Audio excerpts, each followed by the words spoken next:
WorthyBody fam, let's get it. Coming at you guys with a leg day. Train legs tonight. I'll be going through all the tips you need and exactly what I do to grow my legs. So we are starting off with the hack squat. I love hack squats. At this point in time, I'm not doing barbell squats because it's a great exercise, but my goal is to just grow my legs, and barbell squats are going to work your full body almost. I just want to target the legs, and that's better for it, and this is what the hack squats do. Now, look at the depth here. We are getting deep into these hack squats. This is my last set here. I like to tap my hamstrings to my calves. That is how you really work on those teardrops, get those legs a little bit wider. Very difficult exercise. I want to get the hardest thing out of the way first when I'm working out. And honestly, look at this face right here. That is my struggle face. It's about RPE 8. That is rate of perceived exertion. And I'm leaving about 2 reps left in the tank, maybe 1. And this is training close to failure. And that's how you grow. Now we're moving on to RDLs. This is the number one. And when I say number one, the number one hamstring builder. You have to do these if you want to grow your hamstrings. I don't see another way around it. The key here is to drop your hips back. I'm thinking about driving my hips back and then driving them forward. That's all you really got to do and get that hip hinge. This is an amazing exercise for your hamstrings to train them in a lengthened position. I got the 65s here. Not too heavy, not too light, but definitely a hard exercise. You want to keep the dumbbell close to your body. Keep it close. If it gets too far away from you, you are not going to be targeting the hamstrings in the most effective manner, and you're going to see me die pretty soon. Yep, right there is when life hit me and I was like, Jesus, help me. Now we are going on to leg extensions. Love these, really good for the quads. I go hamstrings, quads, hamstrings, back and forth, however you want to do it. I had to go a little heavier here, it felt a little bit too light. For these, you want to keep constant tension, so make sure you're controlling the weight on the way down and getting a good squeeze. I like to get a little squeeze at the top. I like to pause at the top here. Most dudes just kind of go through the motion. Make sure you're pausing or you won't get the most out of it. For these, honestly, after those hack squats, my quads are already dead. So you don't have to go too heavy. Just make sure your form is good. And I'm pulling myself into the seat here. If you are flying off of the seat, this is not going to work for you. Pull yourself into the seat if you want these to work. And that is a death. Now we are going into sissy squats here. This is a compound set, so I don't take any rest. After my quad extensions, I am doing sissy squats right away. There's no rest. This is not a superset. I'm tired of people calling this a superset. This is a compound set. If you work the same muscles without rest, it is a compound set. Sissy squats are amazing. Amazing for your quads. There's no other way to work the bottom of your quads without sissy squats. These won't hurt until you do about 5 reps. I'm starting to feel it right here.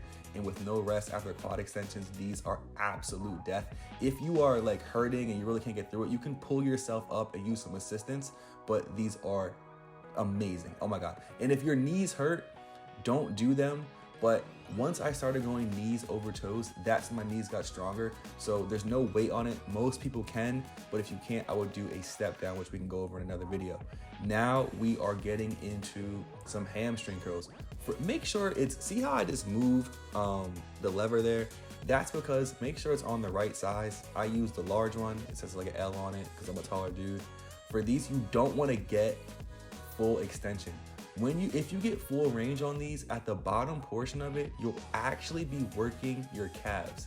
We are not here to work calves. We're here to work hamstrings. And you saw that butt clench right there. You saw that. You want to squeeze your glutes. Squeeze them if you want these to work effectively. If your glutes aren't activated, you will not get a great squeeze in your hamstrings. Once I started activating my glutes while doing hamstring curls, I could not go as heavy. I thought I was built. I could basically do the full stack. But once I started squeezing my glutes and making that contraction in my hamstrings, it was a whole different exercise. And again, we are not getting full range of motion on these because full range will work the calves. And this is what I'm contemplating life because your boy is dying. But we're growing, so that's okay. That was a lot of talking right there. I did not stop. Oh my God. And now we're moving on to the sus machine, and we are up close and personal. I skipped this exercise throughout my whole entire lifting high school career because I thought it was sus. No, it's actually not sus. And I had a growing injury that wouldn't be fixed because my groin was weak. This is the only way to work your groin and your inner thigh, which a lot of dudes need development on. Do this, and look at how I'm doing it. I'm going very, very slow. Chef's kiss on this. Look at how the weight is just tapping itself right there. I'm barely letting it rest and keeping constant tension. This is way more difficult than you think. I'm barely using that much weight.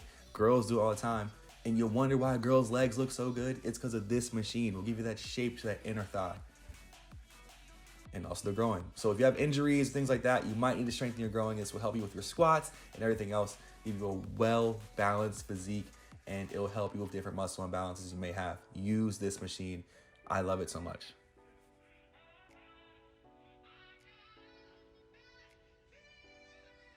We see a little tricep vein right there though. Don't sleep on that. It's leg day. We still, looking good. More life contemplation. And to finish up this workout, we are working calves. So many people are in my DMs like, my calves suck. My calves are terrible. My calves are not good either. And you want to know why? It's because I do not train them enough, and now I'm committing to it. So I'm getting a great stretch here, going all the way down. Load up those calves and they will grow. Calves are a very stubborn muscle group. So how do you grow them? You have to train them frequently. They are such a small muscle group. You can technically hit calves every single day. I wouldn't recommend that, but you could and you'd be fine. Honestly, hit calves 3 times a week and they will grow. You want to go in a higher rep range, but honestly, I'm dying at this point because I'm getting a great squeeze and trying to pause at the top. As you can see the way I drop, these were very difficult for me. And y'all gonna see another set of calves because I will reiterate, stop skipping calves.